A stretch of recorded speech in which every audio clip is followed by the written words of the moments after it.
నమస్తే, welcome to yo-yo TV. ప్రస్తుతం మనతో మాట్లాడడానికి మల్కాజ్గిరికి సంబంధించిన బీజేపీ కార్పొరేటర్ శ్రవణ్ కుమార్ గారు ఉన్నారు. అన్న నమస్తే. సో మరి రాష్ట్రంలో ఓట్ చోరీ అనే అంశం చర్చనీయాంశంగా మారుతూ ఉంది. సో ప్రధానంగా కేంద్ర ప్రతిపక్ష నాయకుడైన రాహుల్ గాంధీ గారు కేంద్రం ప్రభుత్వం ఓట్ చోరీ చేసి అధికారంలోకి వచ్చిందని ప్రధానంగా చెప్తా ఉన్నారు. సో ఏం చెప్పదలుచు అంటే పాపము వాళ్ళకి కంటిన్యూస్గా వరుస ఓటములు ఎదురయ్యేసరికి రాహుల్ గాంధీ గారికి మతి భ్రమించినట్టుగా ఉంది. ఈరోజు తెలంగాణ రాష్ట్రంలో కాంగ్రెస్ పార్టీ ప్రభుత్వమే, మరి ఓటు చోరీ ద్వారా వచ్చిందా? పక్కన నుండి కర్ణాటక రాష్ట్రంలో కాంగ్రెస్ ప్రభుత్వమే ఉంది కదా, ఆ పక్కన మరి కొంచెం మీద పోతే హిమాచల్ ప్రదేశ్లో కూడా ఉంది కదా. ఈరోజు అనేక రాష్ట్రాల్లో కాంగ్రెస్ పార్టీ కూడా ఎంపీలు వచ్చినారు, ఎమ్మెల్యేలు వచ్చినాయి, సీట్లు కూడా వచ్చినాయి కదా, అవునా కదా, ప్రతిపక్షంగా ఉన్నారు కదా. మరి ఇవన్నీ కూడా ఓట్ చోరీ ద్వారానే వచ్చినాయా, లేకపోతే ప్రజలు ఓట్లయితే వస్తున్నాయా? అంటే భారత రాజ్యాంగాన్ని, భారతదేశ ప్రజలను కించపరిచేటువంటి పని. అంటే వీళ్ళకి నోటికి ఏదొస్తే అది మాట్లాడడం. అంటే ఇప్పుడు ఆపరేషన్ సింధూర్ విషయమే తీసుకోండి. ఈ దేశంలో ఉన్నటువంటి 140 కోట్ల మంది, 135 కోట్లు అనుకోమంది, 5 కోట్లు వీళ్ళకి సంబంధించిన బాపత్ అనుకున్నా కూడా 135 కోట్ల మంది గర్వంగా గుండె మీద చేసుకొని భారత్ హమారా హై అని చెప్పి మన దేశంలో తయారైనటువంటి ఇండిజినస్ ఆకాశ్ మిసైల్స్ కానీ, బ్రహ్మోస్ మిసైల్స్ ద్వారా కానీ తునాతునకలు చేసారు ఉగ్ర స్థావరాలను. దానికి ప్రూఫ్ అడుగుతాడు, సర్జికల్ స్ట్రైక్కి ప్రూఫ్ అడుగుతాడు. అంటే నాకు అర్థం కాని విషయం ఏంటంటే, పార్లమెంట్లో చర్చ జరుగుతున్నప్పుడు పాకిస్తాన్కి ఎంత నష్టం జరిగిందో మాట్లాడాలి భారతదేశ పార్లమెంట్లో. మనకెంత నష్టం జరిగిందని చెప్పి పాకిస్తాన్ని సంతోషపెట్టే ప్రయత్నం ఎవరు చేస్తారు? పాకిస్తాన్ ప్రేమికుడు కాకపోతే, పాకిస్తాన్ జాతీయుడు కాకపోతే. మీరు ఆలోచించండి. ఈరోజు చైనాకి అనుకూలంగా, పాకిస్తాన్కి అనుకూలంగా మాట్లాడడమే కాకుండా ఇంకో అడుగు ముందేసిండు.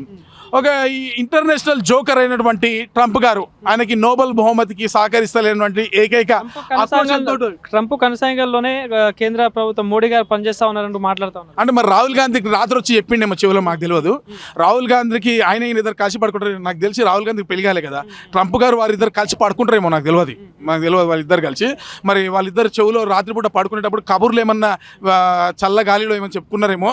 ఆ వేసవి వీసే గాలిలో, చల్లటి గాలిలో ఇద్దరు కలిసి చేయి కలుపుకొని, మనసు కలుపుకొని మాటలు ఏమన్నా మాట్లాడుకున్నారేమో, నాకు తెలియదు. కానీ ఎవడు అనుకుంటలేడు ఈ దేశంలో ప్రతి ఒక్క భారతీయుడు గర్విస్తున్నాడు.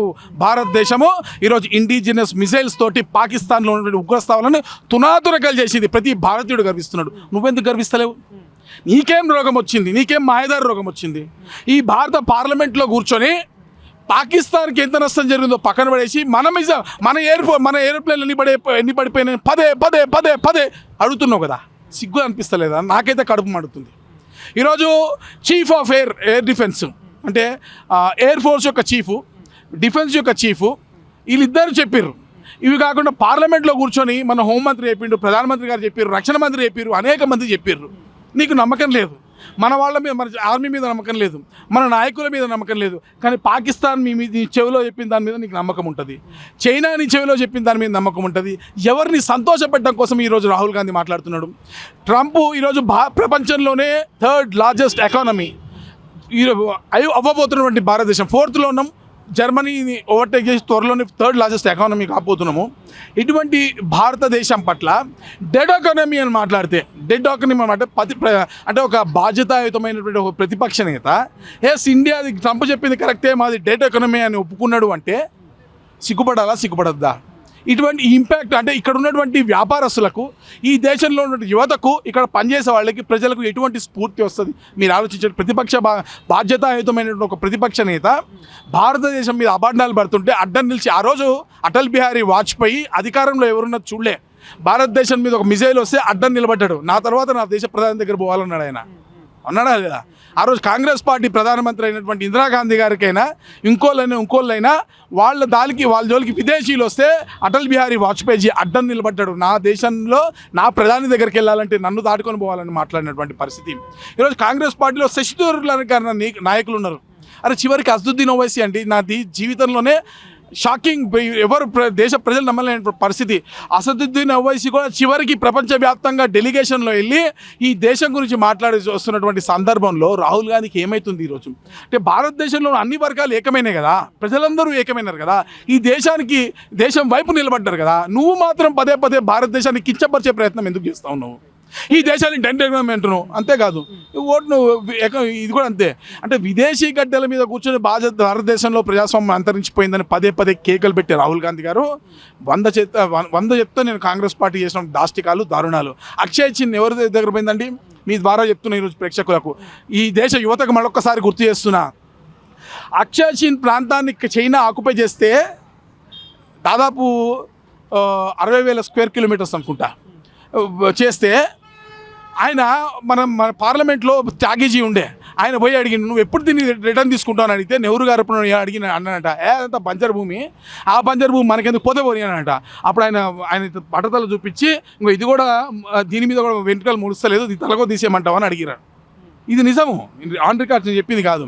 అంటే ఈరోజు దేశంలో ఉన్నటువంటి అనేక భూభాగాలను విదేశాలకు దారిదత్తం చేసింది కాంగ్రెస్ పార్టీ. ఈరోజు డైరెక్ట్ సుప్రీంకోర్టు అడుగుతుంది, నువ్వు భారతీయుడు, అసలు నువ్వు మనిషివేనా, నువ్వు భారతీయుడివేనా, అసలు నువ్వు భారతీయుడు అయితే ఇట్లాంటి వ్యాఖ్యలు చేయడం నీ దగ్గర ఏం ప్రూఫ్స్ అని అడిగింది. ఇంతకన్నా సిగ్గుపడాల్సిన విషయం, సిగ్గుతో చచ్చిపోవాలా. సో ఈరోజు కాంగ్రెస్ పార్టీ ఆధ్వర్యంలో కూడా ఇక్కడ రాష్ట్రంలో ఉన్న మంత్రులు కావచ్చు, ముఖ్యమంత్రి కావచ్చు, ఈరోజు ఇదే క్యాండిల్ ర్యాలీ నిర్వహిస్తూ ఉన్నారు.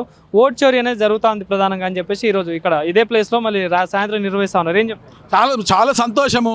నేనేమంటున్నా అంటే మీరు క్యాండిల్ ర్యాలీ కాదు ఇంకే ర్యాలీని నిర్వహించుకోవచ్చు, వెల్కమ్ చేస్తున్నా నేను. మీకు దమ్ముంటే, మీకు ఉంటే, మీరు చేతనైతే, మీరు ఒక అమ్మాయి ఉడితే, మీరు అన్న మాట మీద మీరు నిలబడి ఉంటే, మీరు ఓట్ చోరీకి కట్టుబడి ఉంటే వెంటనే మీరు రిజైన్ చేయాలా. మీరు ఏదైతే అధికారాల్లో ఉన్న రాష్ట్రాల్లో రిజైన్ చేయాలా, మీరు ఎక్కడైతే ఎంపీలకు ఉన్నారో రిజైన్ చేయాలా, ఎక్కడైతే ఎమ్మెల్యేలకు ఇచ్చారో రిజైన్ చేయాలా. రిజైన్ చేసి పూర్తిగా ఓటుకు వ్యతిరేకమైన ఉద్యమం బ్యాలెటే తీసుకోవాలని చెప్పి ఉద్యమం చేయండి, 100% చేయండి. ఎవరొద్దన్నారు? నువ్వు రాజీనామా చేయకుండా టైంపాస్ చేస్తా అంటే కాదు, రాజీనామా చేయాలి దమ్ముంటే. ఎక్కడెక్కడైతే కాంగ్రెస్ పార్టీ అధికారంలో ఉందో, మేము ఇక్కడ ఈవీఎంల ద్వారా మేము ఎన్నుకోబడ్డాం కాబట్టి మేము ఈ ఎలక్షన్ని బాయ్కాట్ చేస్తున్నాం, ఈ ప్రభుత్వాన్ని ఏర్పాటు చేయము, ఇదిగో మేము రిజైన్ చేస్తున్నామని చేయమని చెప్పండి. దమ్ముంటే కాంగ్రెస్ పార్టీ చేసే దమ్ముందా? మరి ఇవి చేయరు కదా.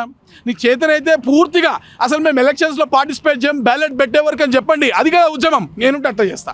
నేను ఒకవేళ కాంగ్రెస్ పార్టీ నాయకుడిని అయి ఉంటే, నేను కనుక నిజంగా వారు చేసే ఆరోపణలో నిజం ఉందని నమ్మితే, నేను అసలు ఎలక్షన్లో ఏ ఒక్క సీట్ కాంటెస్ట్ చేయను అంటిల్ అండ్ అన్లెస్ బ్యాలెట్ ద్వారా ఎలక్షన్ జరిగితే తప్ప నేను ఎలక్షన్లోనే కాంటెస్ట్ చేయని చెప్పేటోళ్ళను. మరి ఈరోజు ఎమ్మెల్సీ ఎలక్షన్ అన్ని బ్యాలెట్లో జరిగినాయి కదా, మరి బీజేపీ ఎట్లా కలిసింది, కాంగ్రెస్ పార్టీ తుక్కు ఎట్లా ఓడిపోయింది? దీనికి ఆన్సర్ అంటే ఆడలేక మధ్యలో దొరకని ఒక అర్థం కదా, ప్రజలు రిజెక్ట్ చేశారు. Congress party is a rejected ideology. India already reject చేసింది కాంగ్రెస్ పార్టీని. కాంగ్రెస్ పార్టీకి మనుగడ లేదు. ఎంతకాలం కాంగ్రెస్ పార్టీ ఉంటుందో అంతకాలం భారతీయ జనతా పార్టీ, ఎంతకాలం కాంగ్రెస్ పార్టీలో రాహుల్ గాంధీ ఉంటాడో అంతకాలం భారతీయ జనతా పార్టీ సర్కార్ అప్రయత్నంగా గెలుస్తూనే ఉంటుంది. Thank you.